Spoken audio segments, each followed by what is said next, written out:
Skierowane do tej starszej części publiczności. Jedziemy do góry!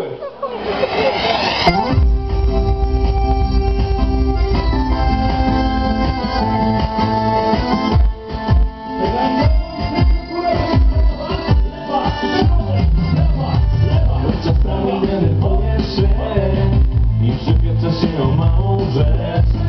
Wtedy rączka twoje tak patrzą, że w jednej chwili chciałabyś zmieścić mnie. W głębi serca jednak inaczej jest. Sama przecież wiesz, że ja tylko chcę. Chcę byś była tylko wciąż pewna, że nie oszukam ani nie zdradzę cię. I tak chciałbym pojawić się twych. W nich mówisz ci.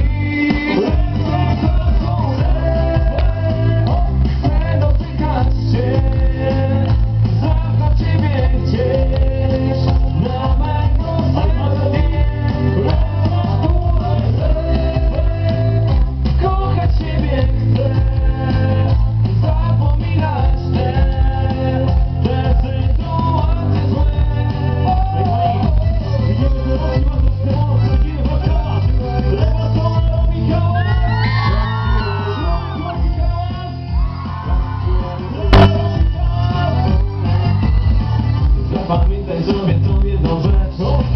Nie chcę, żebyś więcej męczyła się.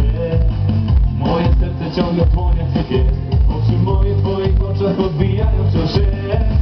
A gdy przyjdzie do mnie jakiś zły dzień, że mam taki jakiś humor pod sen, to wystarczy, że ty